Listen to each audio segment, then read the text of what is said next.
All right, so today we're diving into these excerpts you gave me from the Joe Rogan Experience. Okay. Number 2219 with Donald Trump. Mm-hmm. It's a long interview and covers a lot of ground. You got it. But we're focusing on Trump's perspective on governing the media and some of the hot button issues he addresses. Yeah. So one of the first things that stood out to me was how he described his early days in the White House. Mm-hmm. You highlighted a section where he talks about it feeling surreal. Yeah. He mentions the unexpected beauty of the place and the historical weight of rooms like the Lincoln bedroom. Yeah. What do you make of that word choice, surreal? Well, I think surreal really captures the sense that he was an outsider coming into this position. You know, he didn't have the traditional political background. Right. So it makes you wonder how that feeling of being an outsider might have shaped his approach to governing. Yeah, for sure. And speaking of governing, he doesn't shy away from discussing the challenges. No, he doesn't. You flagged a part where he admits to making mistakes, appointing people, and emphasizes the sheer number of positions he had to fill something like 10,000. Wow. He even throws shade at figures like John Bolton and John Kelly, calling them neocons, bullies, and idiots. What can we glean from this about his leadership style?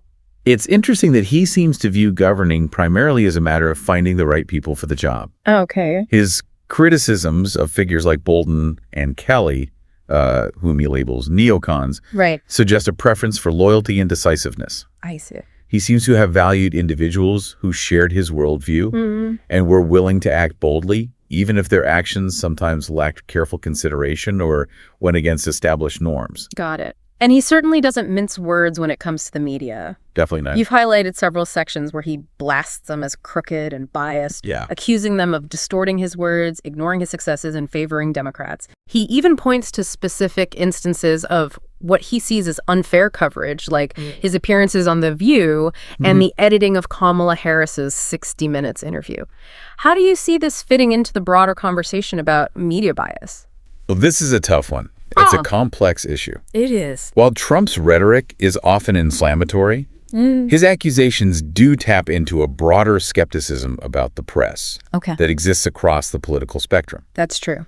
It's important to remember that media outlets have their own perspectives and biases, just like any individual. Of course. However, it's also crucial to distinguish between legitimate criticisms of media coverage and unsubstantiated claims of widespread manipulation or conspiracy. Okay. In this case, we need to look at the specific examples Trump cites and compare them to the actual coverage to determine whether his accusations hold weight. Right. And he also claims that all the media coverage, even the negative kind, actually boosted his popularity early on. He says people were so used to carefully scripted politicians that his unscripted moments, what he calls wild stuff, came across as authentic, even entertaining. Interesting. What do you think? I think there's probably some truth to that. Yeah. Trump's unconventional style and willingness to break with political norms definitely resonated with some voters I agree. who were tired of the status quo. His tell-it-like-it-is persona, amplified by the media's constant attention, helped cultivate an image of authenticity that appealed to a segment of the electorate who felt disillusioned with traditional politicians. And speaking of breaking with norms, we can't avoid the topic of the 2020 election. We can't. You've noted that Trump doubles down on his claims that the election was stolen. He does. Citing alleged irregularities like problems with mail-in ballots and limited access to ballots in certain areas. He even criticizes voting machines and advocates for a return to paper ballots. This is obviously a sensitive topic. It is. So how should we approach it? I think we need to approach it with neutrality. Election integrity is a foundational aspect of any democracy. Absolutely. But it's crucial to carefully examine the evidence presented. Understand the processes involved in ensuring fair elections. And consider the arguments from different perspectives. I agree. It's also important to distinguish between raising legitimate concerns about potential vulnerabilities in voting systems and promoting unsubstantiated claims of widespread fraud that erode public trust in democratic institutions. Exactly. You've also highlighted a section where Trump expresses concern about what he calls the enemy within, those who promote woke ideology, defund the police, and support open borders. He even cites alarming statistics about criminals entering the country illegally, linking immigration to crime, and painting a picture of a nation under siege. What's your take on this rhetoric? Well, I think this kind of language taps into a sense of cultural anxiety that is prevalent among some segments of the population. It's a sense that traditional values and ways of life are under threat. Right. And that the country is losing its way. Okay. It's essential to analyze the impact of such rhetoric on political discourse and societal divisions. We need to ask ourselves how these fears are being exploited. Okay. What evidence supports or refutes the claims being made. Right. And what the potential consequences might be for social cohesion and policy decisions. Yeah, that makes sense. So we've covered a lot of ground already, from Trump's experience as an outsider in the White House to his views on the media and election integrity, but there's still much more to unpack. There is. You know, one thing that really struck me as we went through this interview was how Trump talks about his relationships with world leaders. He really emphasizes those personal connections and his ability to just get along with people like Kim Jong-un and Vladimir Putin. Right. You highlighted a section where he claims he could have prevented the conflict in Ukraine just through sheer force of personality. Yeah. He says he told Putin.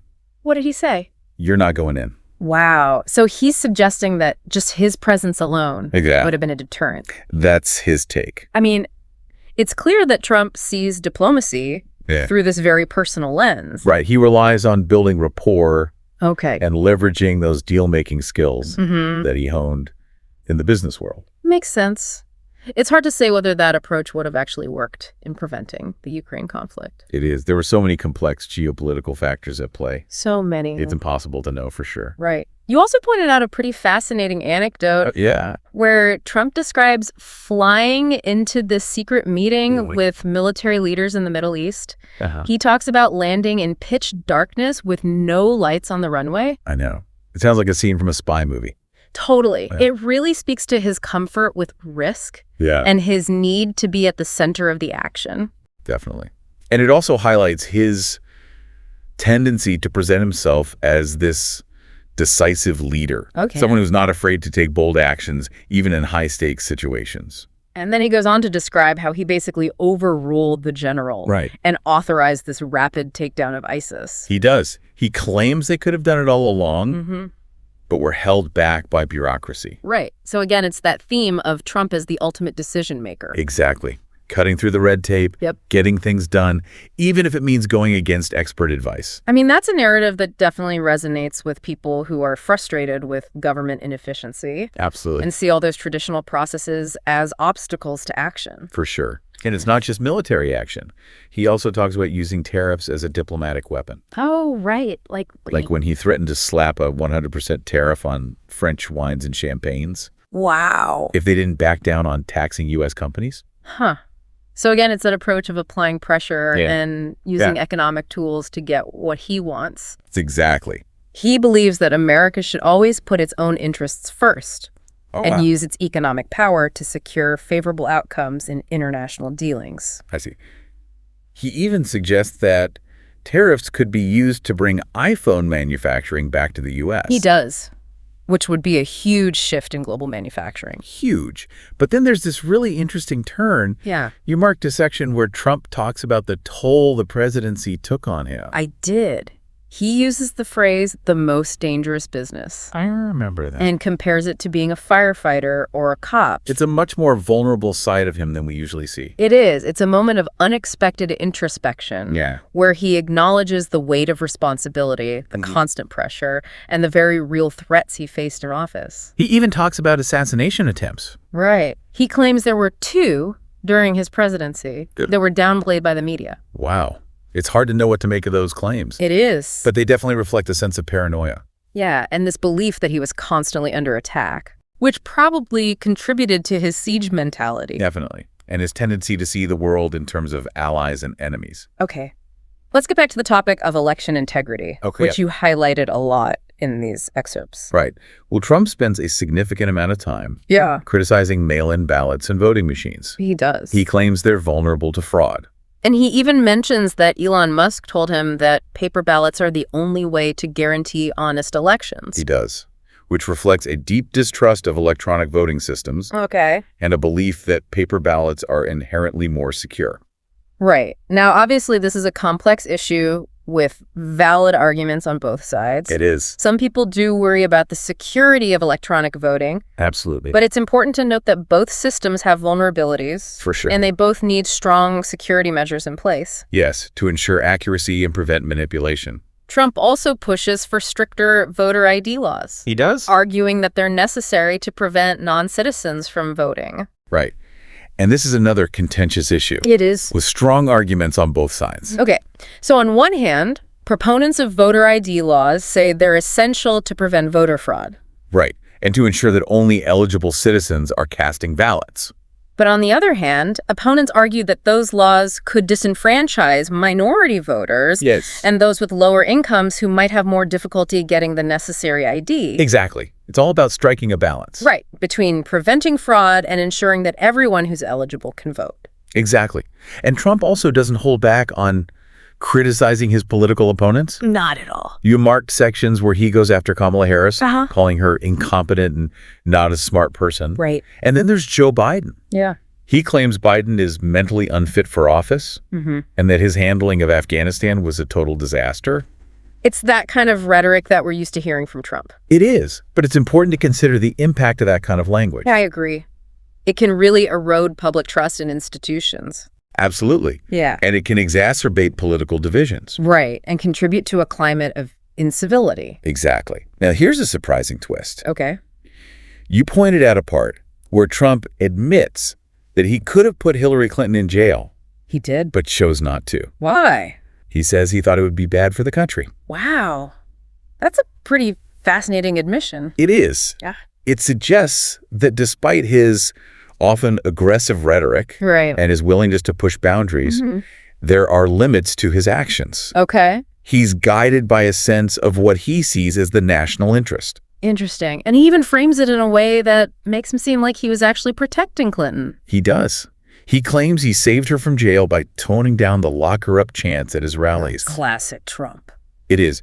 He takes a situation where he chose not to take legal action against a political opponent and spins it as an act of mercy. It's pretty brilliant. It is. It's a tactic that works really well with his supporters. Definitely. Okay, let's move on to another topic that you flagged as significant. Trump's perspective on health. He spends a lot of time in this interview talking about the poor health of Americans, attributing it to things like diet, lifestyle, and environmental factors. Which is a bit unexpected given his own lifestyle choices. It is. And past skepticism about environmental concerns. Right. It seems to signal a shift in focus for him. Okay. Maybe a growing awareness of a major issue and a desire to address it. Makes sense. He even shows a chart that illustrates how the U.S. lags behind other developed nations in terms of health outcomes, despite spending more on healthcare. Which highlights the real complexities of our healthcare system. It does. It raises questions about the effectiveness of current approaches. For sure. And really underscores the need for some innovative solutions. Absolutely. Yeah. And then, of course, there's the bombshell announcement about his plan to appoint Robert F. Kennedy Jr. to a position focused on health issues. This choice seems to contradict his new focus on health. It does. RFK Jr. has some pretty controversial views on vaccines. Right, which are widely accepted as safe and effective by the scientific community. They are. It's a perplexing choice. It is. It raises questions about how RFK Jr.'s views would influence health policy decisions. Absolutely. Yeah. And whether his appointment would undermine public trust in science. So this deep dive into Donald Trump's perspective is full of surprises and contradictions. We've explored his views on diplomacy, his leadership style, his thoughts on election integrity, and now his surprising focus on health. And of course, there's that unexpected choice of RFK Jr. for a key health-related position. Exactly. As we move into the final part of this deep dive, we're going to unravel his thoughts on classified documents, his perspective on nuclear war, and try to synthesize everything we've learned about this complex and enigmatic figure. Sounds good. Okay, so we're back for the final part of our deep dive into this Joe Rogan interview with Donald Trump. We've covered so much ground already. We have. But there are still some key areas to explore, like his perspective on classified documents. Okay. You flagged a section where he claims he was pressured to hold back on fully releasing the JFK files. I did. He cites concerns from what he calls good people about national security and potential harm to people who are still alive. Right. He even suggests that a similar situation might exist with the Martin Luther King Jr. files. Interesting. What do you make of these claims?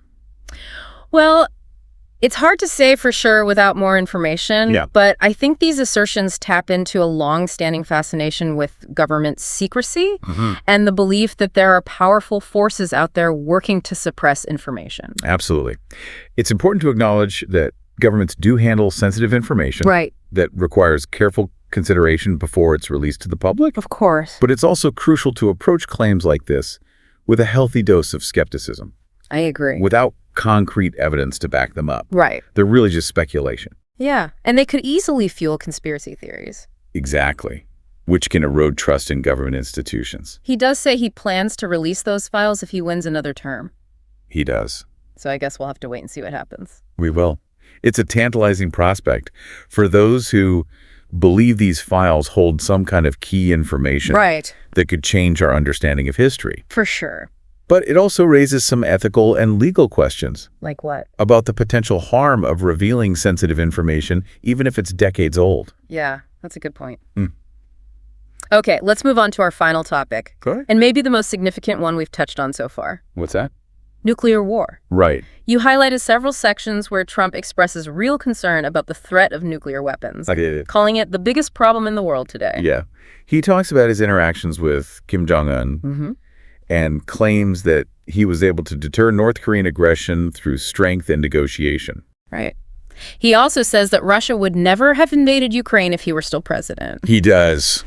It's a sobering reminder of just how high the stakes are in global politics. Absolutely. His approach to North Korea and Russia was definitely controversial. It was. Some people argue that it actually escalated tensions, while others believe that it was necessary to deter aggression. Right. It's hard to say for sure what the long-term consequences of his approach might be. It is. Especially the situation with Russia and Ukraine. Yeah. It's incredibly complex. It is. With so many historical, political, and economic factors at play. He even says that he knows exactly what to say to Putin and Zelensky to stop the war in Ukraine. But he won't reveal his secret plan. Of course not. It's classic Trump. It is. He likes to create a sense of mystery. Yeah, like he has this special knowledge or ability that no one else possesses. Exactly. So as we wrap up this deep dive into the Joe Rogan interview with Donald Trump, what are your final thoughts? What have we learned about his worldview? Well, I think we've encountered a figure who is both fascinating and frustrating. I agree. He defies easy categorization. He does. And his perspective on the world is often shaped by personal experience, intuition, and a deep belief in his own abilities. He's definitely a master of self-promotion. Oh, yeah. And he knows how to captivate an audience and shape narratives to his advantage. For sure. Whether you love him or hate him. Right. There's no denying that his voice continues to resonate in American politics and culture. I think that's a great way to put it. This deep dive has been a real journey. It has. Through Trump's mind. A mix of insights, contradictions, and bold pronouncements. Absolutely. It's a reminder that even the most powerful people in the world see things through their own unique lens, shaped by their experiences, beliefs, and aspirations. And it's our job to critically evaluate those perspectives, challenge assumptions, and ultimately come to our own conclusions. Exactly. Thanks for joining us on this deep dive into Donald Trump's perspective. My pleasure.